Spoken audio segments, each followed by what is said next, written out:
আমরা প্রতিদিন ইংরেজিতে কথা বলতে গিয়ে অনেক ছোট ছোট ভুল করি, যেগুলো হয়তো আমাদের নজরেই আসে না। কিন্তু এই ছোট ভুলগুলো যদি ঠিক করা যায়, তাহলে আমাদের ইংলিশ স্পিকিং স্কিল অনেক বেটার হয়ে যাবে। আজকের ভিডিওতে আমরা শিখব বেশ কিছু ডেলি ইউজ ইংলিশ সেন্টেন্সেস, যেখানে সবাই প্রায় সাধারণ ভুলগুলি করে থাকে। তাই আজ আমরা শেখার চেষ্টা করব কিভাবে এগুলো ঠিক করতে হয়। তাই ভিডিওটি শেষ পর্যন্ত দেখুন, কারণ আজকের এই টিপসগুলি আপনাকে ফ্লুয়েন্টলি ইংলিশ বলতে অনেক সাহায্য করবে। He is my cousin brother. He is my cousin brother. এই বাক্যটি ভুল, কারণ কাজিন মানেই ভাই বোন। এরপরে ব্রাদার বা সিস্টার যুক্ত করলে সেটা ভুল হবে। বাক্যটির বাংলা করলে যেটা হয়, সে আমার চাচাতো ভাই। তো এর ইংরেজি হবে he is my cousin. He is my cousin. আমরা বলবো না he is my cousin brother. চলুন পরের ভুলটা দেখা যাক। Open the light. এখানে ওপেন বলা চলে না, টার্ন অন ব্যবহার করতে হবে। আলো জ্বালাও। এর কারেক্ট ইংলিশ হবে turn on the light. Turn on the light. I am doing a mistake. এটাও ভুল বাক্য, কারণ মেক এ মিস্টেক হয়, ডু এ মিস্টেক হয় না। ফর এক্সাম্পল, আমি ভুল করছি। I am making a mistake. I am making a mistake. I didn't went there. I didn't went there. এই বাক্যটা ভুল। ডিডের সাথে মূল ভার্ব গোকে ব্যবহার করতে হবে, ওয়েন্ট নয়। যেমন আমি সেখানে যাইনি। I didn't go there. I didn't go there. এখানে আমরা ওয়েন্টকে ব্যবহার করব না, কারণ বাক্যে আমরা ডিডকে ব্যবহার করেছি। She is very much beautiful. এই বাক্যটাও ভুল, কারণ ভেরি মাচ সাধারণত ক্রিয়াপদ বা ভার্বের সাথে বসে, বিশেষণ বা অ্যাডজেক্টিভের সাথে নয়। যেমন সে খুব সুন্দরী।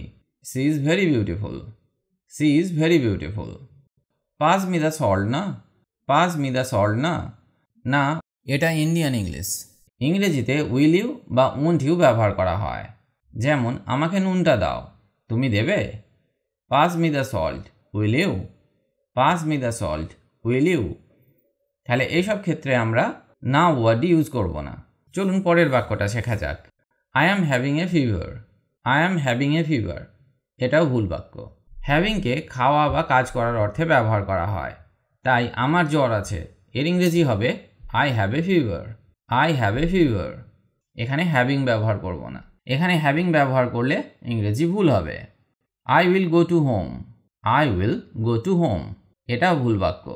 হোমের আগে টু বসে না, এটা আপনাকে মনে রাখতে হবে। তাহলে আমি বাড়ি যাব। I will go home. I will go home. এখানে আমরা হোমের আগে টুকে ব্যবহার করব না, এটা আপনাকে মনে রাখতে হবে। He is married with her. এই বাক্যটাও ভুল, কারণ ম্যারিড টু হয়, ম্যারিড উইথ হয় না। যেমন সে তাকে বিয়ে করেছে। He is married to her. He is married to her. I am agree with you. I am agree with you. এই বাক্যটা ভুল। এগ্রি একটি ভার্ব, তাই আই অ্যাম এগ্রি নয়, আই এগ্রি হবে। যেমন আমি তোমার সাথে একমত। I agree with you. I agree with you. এখানে আমরা অ্যামকে ব্যবহার করব না। She is my real sister. She is my real sister. এই বাক্যটাও ভুল। রিয়েল সিস্টার বলতে ইংরেজিতে কিছু নেই, ওন সিস্টার বলতে হয়। যেমন সে আমার নিজের বোন। She is my own sister. She is my own sister. তাহলে আমরা রিয়েল সিস্টার বলবো না, বলবো own sister. Today morning I woke up late। এই বাক্যটা ভুল, কারণ ইংরেজিতে টুডে মর্নিং নয়, দিস মর্নিং হয়। ফর এক্সাম্পল, আজ সকালে আমি দেরিতে ঘুম থেকে উঠলাম। This morning I woke up late। This morning I woke up late। I met with him yesterday। I met with him yesterday। এই বাক্যটা ভুল, কারণ মেটের পরে উইথ ব্যবহার হয় না। যেমন আমরা বলতে পারি গতকাল তার সাথে আমার দেখা হয়েছে। I met him yesterday। I met him yesterday। এখানে আমরা মেটের পরে উইথকে ব্যবহার করব না, উইথ ব্যবহার করলে বাক্যটি ভুল হবে। He is suffering from fever। He is suffering from fever। এই বাক্যটা ভুল, কারণ সাফারিং ফ্রম সাধারণত বড় অসুখ বোঝাতে ব্যবহৃত হয়। তাহলে তার জ্বর আছে, এর ইংরেজি হবে he has a fever. He has a fever. ছোটোখাটো অসুখ যেমন জ্বর, এদের ক্ষেত্রে আমরা সাফারিং ফ্রম ব্যবহার করব না। I came to office by walk. I came to office by walk. এই বাক্যটা ভুল, কারণ বাই ওয়াক নয়, অন ফুট হয়। যেমন আমরা বলতে পারি আমি হেঁটে অফিসে এসেছি। I came to the office on foot. I came to the office on foot. তাহলে এখানে আপনাকে মনে রাখতে হবে আমরা অন ফুটকে ব্যবহার করব, বাই ওয়াক নয়। আই অ্যাম ইন স্ট্রেস, এটা ভুল বাক্য, কারণ ইন স্ট্রেস ভুল, স্ট্রেসড বিশেষণ হিসাবে ব্যবহার করতে হবে।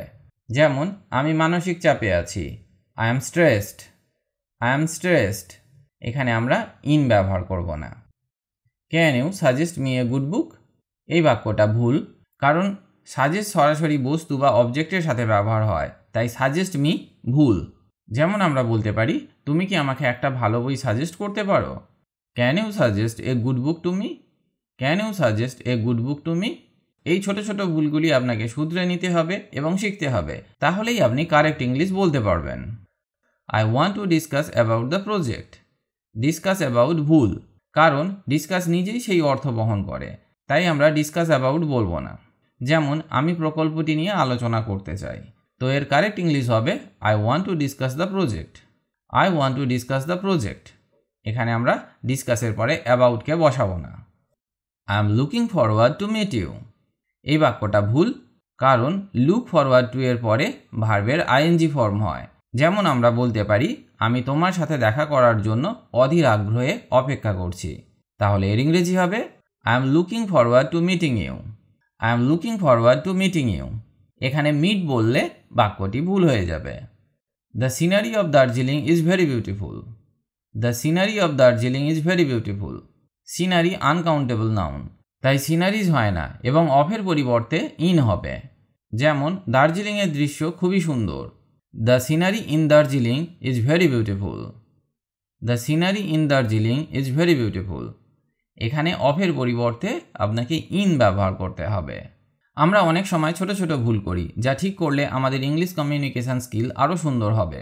প্র্যাকটিস মেক্স পারফেক্ট, তাই এই বাক্যগুলো প্রতিদিন ব্যবহার করার চেষ্টা করুন। আর যদি ভিডিওটি ভালো লাগে তাহলে লাইক, শেয়ার অ্যান্ড সাবস্ক্রাইব করতে ভুলবেন না। See you in the next video. Till then, keep practising and stay well.